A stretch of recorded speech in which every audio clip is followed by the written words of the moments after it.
used to rule the world. See us rise when I gave the world. 비서관 뭐 상당히 의리도 지키고 구치소에서 박근혜 전 대통령 걱정에 뭐 식사도 잘 못한다 이렇게 지금 알려지고 있는데 보석을 신청한 얘기가 지금 화제가 되고 있습니다.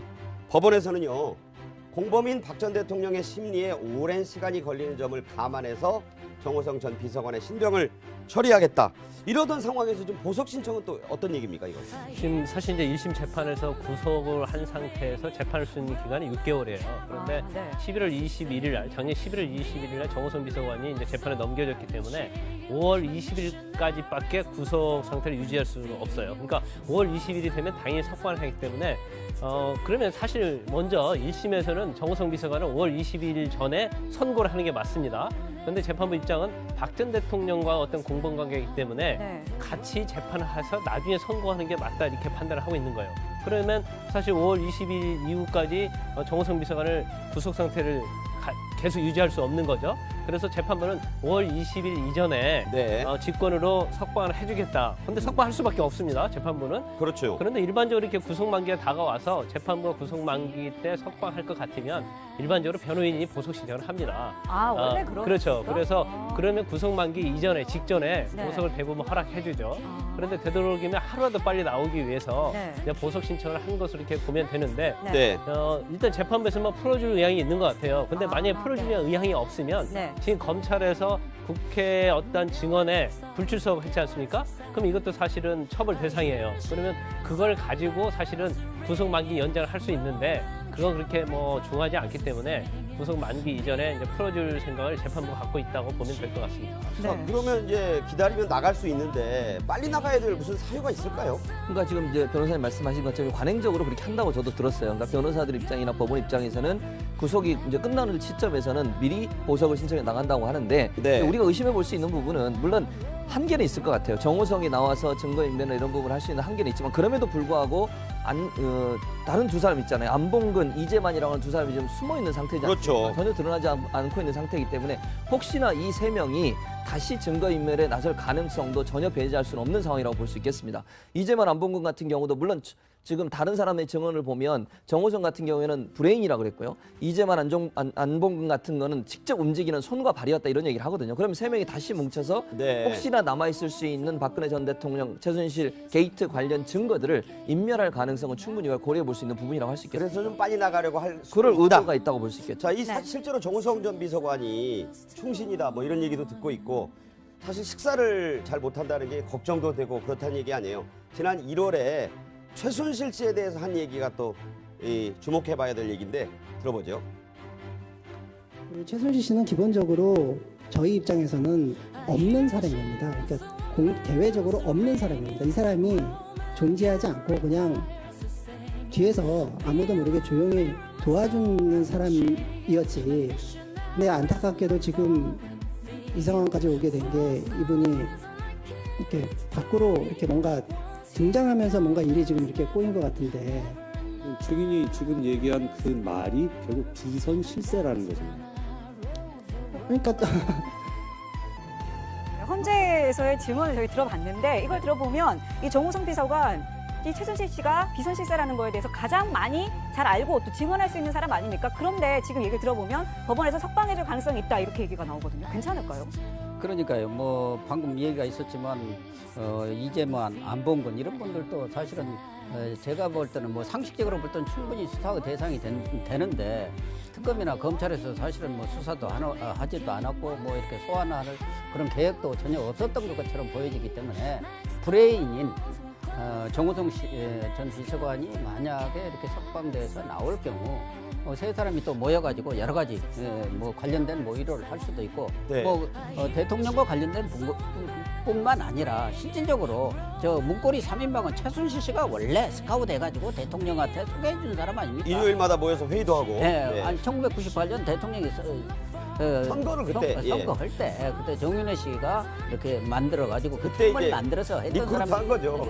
결과적으로는 저 세 사람은 원주인은 원 모시는 분은 최순실이었고 그렇기 때문에 최순실이라고 한 라인을 가지고 계속적으로 접촉을 청와대에 있으면서 또 해왔던 건 아니겠습니까? 그렇다고 본다면은 저 사람이 나와서 정호성 씨 또 안봉근 이재만 이런 분들이 또 모여서 최순실 씨와 관계 또 여러 가지 뭐 증거 인멸이라든가 뭐 여러 가지 입을 맞출 가능성도 많은데 정호성 씨 개인에 대해서는 뭐 음성 파일도 나왔고 그런 것들이 다 휴대폰들이 나왔기 때문에 네. 또 그렇게 범죄 혐의도 그렇게 중하지는 않은 그런 상황이기 때문에 그렇지만 이런 재판에 어떤 영향을 미칠 수 있는 충분한 소지가 있는데 재판부가 뭐 이렇게 석방을 내심 이렇게 결정한 것에 대해서는 좀 의구심이 들기도 합니다. 결정한 건 아니지만 가능성이 있다. 그러니까 이제 이 문고리 3인방이 어떤 사람이냐 지금 뭐 고 교수도 말씀을 하셨고 여러분들 말씀하셨지만 역할이 이렇게 나눠져 있었다라고 박관천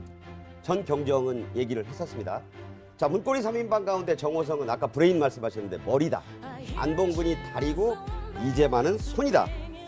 자, 행동대장격이라는 얘기까지 나와요. 그러니까 머리는 정호성이 쓰고 이재만 안봉근은 손발이 됐다. 어떻게 보십니까? 근데 저 표현이 약간 오해가 있는 것 같아요. 오해가 있다. 저는 그 국회 시절부터요. 저 3인방이 다 이제 의원들 사이에서는 다 유명한 존재들 아니겠습니까? 그렇죠. 근데 역할 분담을 그 말씀 자료라고 하는 거 있잖아요. 이건 다 정호성 담당이라고 그랬어요. 박근혜 전 대통령 관련해가지고 말씀 자료 만드는 거는 이제 저 정호성 담당이었고 이제 그 안봉근 비서관은 당시 이제 수행을 하지 않았습니까? 그리고 제가 지난번 말씀드린 것처럼 이 전화권을 쥐고 있었던 사람이고요. 네. 그 안봉근하고 통화해야지 박근혜 전 박근혜 대통령의 귀를 잡고 있었다는 말을 할 정도로. 예, 네. 그렇고 이제 이재만이 저 3명 중에 가장 이제 연배가 높아요. 총무였죠. 예. 총무 전체적인 뭐 이런 총무 역할을 하고 그랬다는 건데, 그러니까 무슨 머리가 기획하면 손발은 머리가 시키는 대로 하는 그런 식의 관계가 아니고 역할 분담은 돼 있었고 비중이 그렇게 주어진다. 오히려 인사 개입 이런 게 정말 어떻게 보면 권력의 그거를 느낄 수 있는 부분 아닙니까? 무슨 뭐 연설문 쓰는 것보다도 어느 인사에 영향을 미칠 수 있는 거 이런 거는 오히려 저 이재만 비서관이나 안봉근 비서관이 훨씬 더 정호성에 비해서 인사에 대한 영향력은 쥐고 있었다 이렇게 봐야 아니 돼요. 그러면 정정 비서관이 만약에 석방이 되면 이 세 사람 문고리 3인방 다시 만날 가능성 있지 않습니까? 충분히 있다고 봐야 되는데 지금 법적으로 어쩔 수가 없는 거죠. 지금 아까 뭐 변호사 말씀대로 네. 나갈 수밖에 없는데 좀 빨리 나가려고 하고 있다 지금. 그래서 보석을 신청한데 의혹이 있다 이런 건데 실제로 박 전 대통령이 2년 전에 이 문고리 3인방에 대해서 말이 있었거든요. 좀 교체해야 된다. 지금 생각해보면 격세지감이 있는 얘기지만 이렇게 감쌌습니다. 들어보시죠. 새 비서관은 교체할 그런 이유가 없다고 생각을 합니다.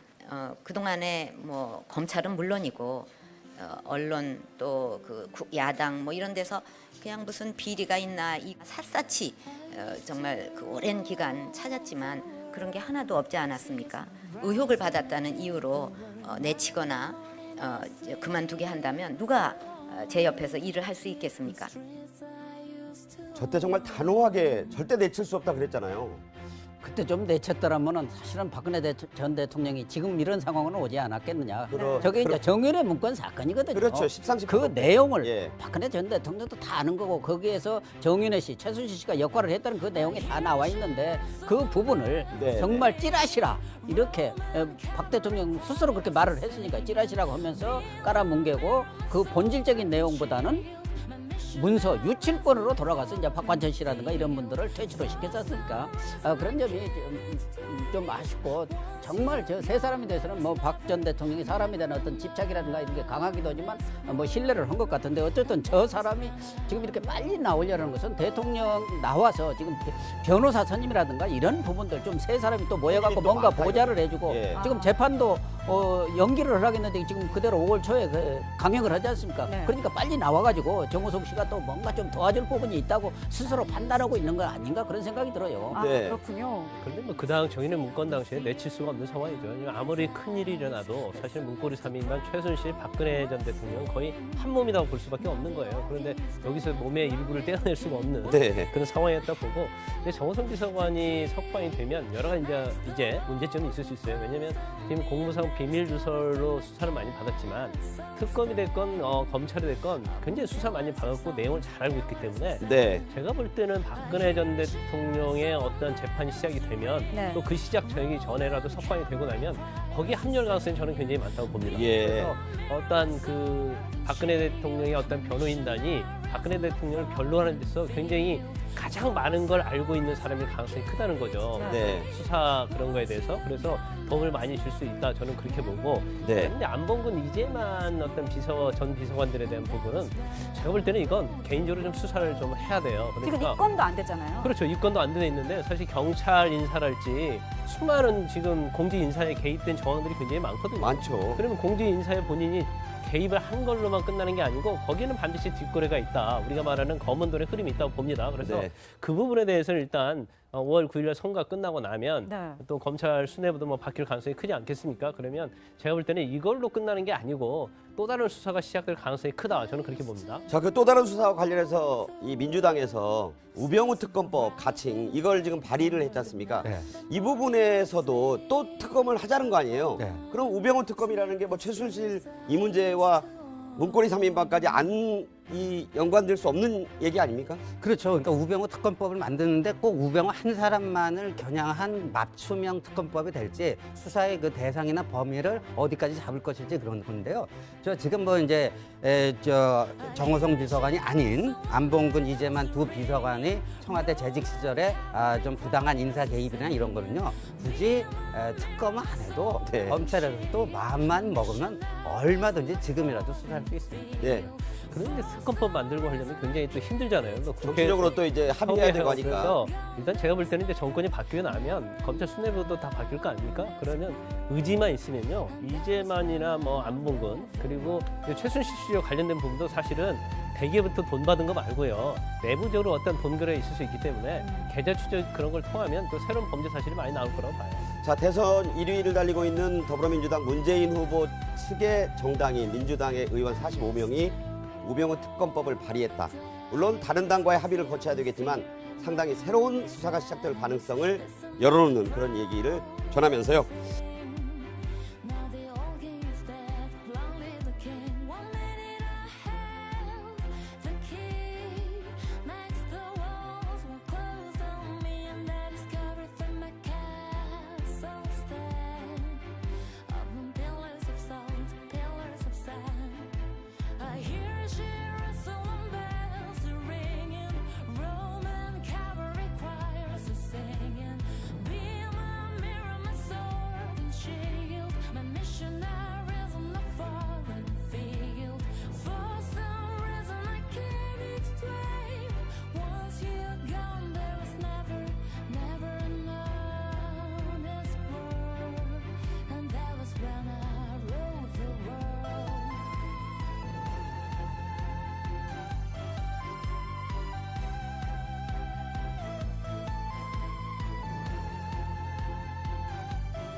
모전여전이라고 하기엔 그렇겠습니다만 한국 송환에 불복해서 항소심을 준비 중인 정유라 씨도 덴마크에서 인터뷰를 했는데 옥중 인터뷰를 했네요. 이게 참 흔치 않은 경우일 것으로 알고 있습니다만 아들이 가장 큰 피해자, 삼족을 멸하는 검찰 조사처럼 이야기했던 최순실 씨 어머니와 크게 다르지 않아 보입니다.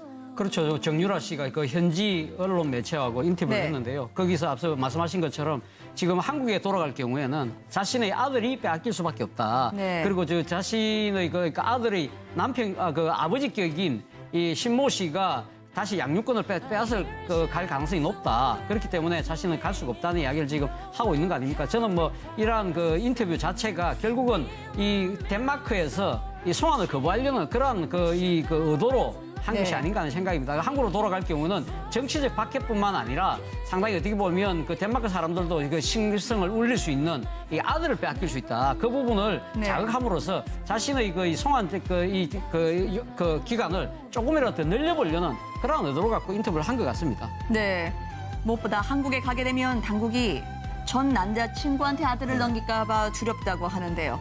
이 본인의 자책감은 아직은 안 보이네요. 그렇죠. 그럴 가능성이 뭐 저는 배제할 수는 없죠. 왜냐하면 네. 아이를 키워야 되니까. 그렇다면 또 다른 어떤 친권자로 추정되는 그 아빠한테 맡길 가능성도 있기 때문에 다만 저렇게 언론 인터뷰가 구금된 상태에서 하기가 쉽지가 않은데 아마 이제 그 변호인이 주선했지 않을까 생각이 듭니다. 이렇게 이야기하면 좀 재판부의 나름대로 그렇죠. 저거가 재판부에 어필을 하기 위해서 네. 변호인이 이제 범죄자의 친구로 제가 이름 제가 까먹었는데 범죄자의 친구 변호사라고 지금 아주 유명한 수임료가 좀 되게 비싼 변호사가 지금 알려져 있기 때문에 그 변호사의 어떤 전략적인 부분이 아닌가 인터뷰를 통해서 이제 어떤 모성을 자극할 수 있는 특히 인권적인 측면이 좀 있는 거거든요. 네. 이거를 갖고 예를 들어서 재판부에 좀 어필이 된다 그러면 설사 이제 2심이라든지 거기서는 좋은 결과 나지 않는다 하더라도 유럽 인권재판소라든지 앞으로 진행될 수 있는 어떤 재판 과정에서 유리하게 이끌어갈 수 있다고 판단한 것 같아요. 그러다 네. 보니까 어떤 인터뷰 덴마크 현지 언론하고 인터뷰도 가능했는 게 아닌가 이렇게 생각이 좀 듭니다. 에릭슨 변호사. 근데요, 진짜 네. 이 나라는 정말 덴마크는 굉장히 인권을 중요시한 것 같긴 한 게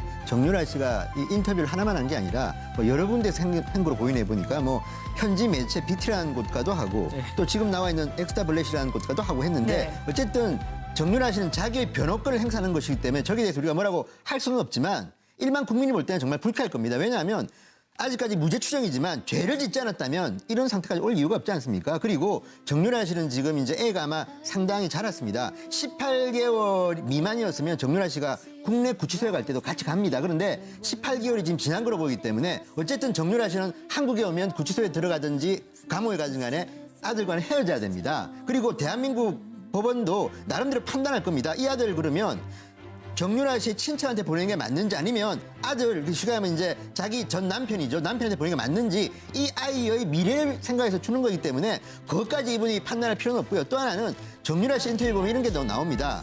한국 언론은 마치 엄마가 살인자라도 되는 것처럼 보도하고 있다. 네. 그러니까 본인이 얼마나 한국 기사를 많이 보는지는 모르겠지만 일단 정유라 씨는 한국 언론에 대해서 엄마를 살인자처럼 보도하는 거라고 예단을 하고 엄마를 사랑한다는데 아니 딸이 엄마를 사랑하는 거 우리 뭐 당연한 거 아닙니까? 그렇지만 이런 식으로 발언을 해서 본인은 조금 더 오래 있다가 한국에 송환될지 모르겠으나 국내에 있는 많은 국민들은 정유라의 말, 정유라의 부정입학 또는 최순실의 무슨 이런 행위에 대해서 얼마나 분개하고 있습니까? 이런 분들에 대해서는 조금도 불편한 마음을 생각하지 않는 발언들입니다. 정유라 씨도 우리가 자꾸만 뭐 나이가 어린 것처럼 이야기하지만 성인입니다. 성인이면 자신의 말이 대한민국 국민들한테 어떤 생각을 갖게 할지도 좀 생각하고 좀 발언했으면 좋겠다는 생각이 듭니다. 네. 어머니는 어떻게 됐든 나의 어머니다. 그러면 구치소 안에서도 한국 언론을 볼 수가 있나요? 아니면 변호인의 조력이 우리가 꼼꼼하게 이루어지는 다릅니다. 건가요? 우리나라 구치소하고 덴마크의 저 구금소 뭐 이렇게 저기는 어떻게 돼 있냐면 구치소라고 할 수도 있지만 뭐 피자 같은 걸 먹고 싶으면 배달도 좀 가능하고요. 거기에 머무르기만 하지 언론이라든지 지금 아이 같은 것도 일정 기간 뭐 계속 볼 수는 없지만 시간을 정해서 들러주면 같이 볼 수 있는 그런 구치소이기 때문에 아마 인터뷰도 아마 그 시간을 받아서 사진을 찍고 인터뷰했을 가능성이 높고요. 네. 그리고 안에서는 우리나라 뉴스뿐만 아니고 인터넷이나 이런 걸 볼 수 있는 상황이 될 수 있기 때문에 아마 정유라가 우리나라에 일어난 일들은 아마 유심히 보고 있고 아주 잘 알고 있지 않을까 좀 생각이 좀 듭니다. 저는 뭐 그럼에도 불구하고 정유라 씨가 지금 이렇게 자신 있게 그 인터뷰를 하고 그것도 아들을 바깥에 있는 아들을 보고 하는 부분들 이런 것들 앞서 우리 그 박 변호사 말씀하셨지만 변호사의 상당히 조력을 받고 있을 것 같다고 이야기를 했는데 문제는 그 변호사의 비용이 만만치 않을 거라는 거죠. 네. 그 비용을 과연 지금 그럼 한국에 있는 누군가가 보내준다든지 아니면 뭐 독일이나 해외에 있는 계좌에서 돈이 나간다든지 그런 식으로 되고 있지 않겠습니까? 그리고 또 아들도 바깥에 있는데 누군가가 지금 보호하고 있는데 그러한 비용들이 만만치 않을 겁니다. 그 비용들을 과연 어떻게 조달하고 있는지 이 대목도 어떻게 보면 범죄 수익에서 나가고 있다고 한다면 우리 관계 당국에서 이렇게 뒷짐지고 보고 있을 사항은 아니라는 생각이 듭니다. 네. 파도 끝이 없네요. 근데 정유라 씨가 문제는. 그런 말을 하지 않았습니까? 나는 이화여대 단 2번밖에 가본 적이 없다. 네. 시험도 쳐본 적이 없고 아주 냉정하게 이야기합니다. 그런데 20년간 인생 바친 학생들 그렇죠. 들으면 이화여대를 다녔거나 다녔거나 다니고 있거나 또는 이화여대에서 강의를 했거나 또 하나는 지금 이화여대 총장, 학장, 교수 몇 분이 지금 감옥 구속됐습니까? 그런데 이렇게 무책임한 발언을 하고 있다는 것은 정유라 씨로 발생된 이 스캔들에 대한 너무 정말 국민들의 마음을 아프게 하는 발언들인 것 같습니다. 네. 기본적으로 저희 입장에서는 없는 사람입니다.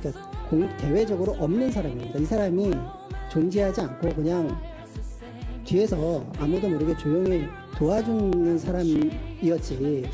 근데 안타깝게도 지금 이 상황까지 오게 된 게 이분이 이렇게 밖으로 이렇게 뭔가 등장하면서 뭔가 일이 지금 이렇게 꼬인 것 같은데. 증인이 지금 얘기한 그 말이 결국 비선 실세라는 거죠. 그러니까 헌재에서의 증언을 저희 들어봤는데 이걸 들어보면 이 정호성 비서가 이 최순실 씨가 비선 실세라는 거에 대해서 가장 많이 잘 알고 또 증언할 수 있는 사람 아닙니까? 그런데 지금 얘기를 들어보면 법원에서 석방해줄 가능성이 있다 이렇게 얘기가 나오거든요. 괜찮을까요? 그러니까요. 뭐 방금 얘기가 있었지만 이재만, 안봉근 이런 분들도 사실은 제가 볼 때는 뭐 상식적으로 볼 때는 충분히 수사 대상이 되는데 특검이나 검찰에서 사실은 뭐 수사도 하지도 않았고 뭐 이렇게 소환할 그런 계획도 전혀 없었던 것처럼 보여지기 때문에 브레인인 정호성 전 비서관이 만약에 이렇게 석방돼서 나올 경우 세 사람이 또 모여가지고 여러 가지 뭐 관련된 모의를 할 수도 있고 네. 뭐 대통령과 관련된 뿐만 아니라 실질적으로 저 문고리 3인방은 최순실 씨가 원래 스카우트 해가지고 대통령한테 소개해준 사람 아닙니까? 일요일마다 모여서 회의도 하고. 네, 네. 아니 1998년 대통령이 선거를 그때 선거할 때 그때 정윤회 씨가 이렇게 만들어 가지고 그 그때 팀을 이제 만들어서 했던 리크루트 사람이 한 거죠. 예. 결과적으로는 저 세 사람은 원주인은 원 모시는 분은 최순실이었고 그렇기 때문에 최순실하고 한 라인을 가지고 계속적으로 접촉을 청와대에 있으면서도 해왔던 건 아니겠습니까? 그렇다고 본다면은 저 사람이 나와서 정호성 씨 또 안봉근 이재만 이런 분들이 또 모여서 최순실 씨와 관계 또 여러 가지 뭐 증거 인멸이라든가 뭐 여러 가지 입을 맞출 가능성도 많은데 정호성 씨 개인에 대해서는 뭐 음성 파일도 나왔고 그런 것들이 다 휴대폰들이 나왔기 때문에 네. 그렇어요. 그러니까 변호사들 입장이나 법원 입장에서는 구속이 이제 끝나는 시점에서는 미리 보석을 신청해 나간다고 하는데 네. 우리가 의심해 볼 수 있는 부분은 물론 한계는 있을 것 같아요. 정호성이 나와서 증거인멸이나 이런 부분을 할 수 있는 한계는 있지만 그럼에도 불구하고 다른 두 사람 있잖아요. 안봉근, 이재만이라고 하는 두 사람이 지금 숨어 있는 상태지 않습니까? 그렇죠. 전혀 드러나지 않고 있는 상태이기 때문에 혹시나 이 세 명이 다시 증거인멸에 나설 가능성도 전혀 배제할 수는 없는 상황이라고 볼 수 있겠습니다. 이재만, 안봉근 같은 경우도 물론 지금 다른 사람의 증언을 보면 정호성 같은 경우에는 브레인이라고 그랬고요. 이재만, 안봉근 같은 거는 직접 움직이는 손과 발이었다 이런 얘기를 하거든요. 그러면 세 명이 다시 뭉쳐서 네. 혹시나 남아있을 수 있는 박근혜 전 대통령 최순실 게이트 관련 증거들을 인멸할 가능성은 충분히 고려해 볼 수 있는 부분이라고 할 수 있겠습니다. 그래서 좀 빨리 나가려고 할 그럴 수도 있다. 의도가 있다고 볼 수 있겠죠. 자, 실제로 정호성 전 비서관이 충신이다 뭐 이런 얘기도 듣고 있고 사실 식사를 잘 못한다는 게 걱정도 되고 그렇다는 얘기 아니에요. 지난 1월에 최순실 씨에 대해서 한 얘기가 또 주목해봐야 될 얘기인데 들어보죠. 최순실 씨는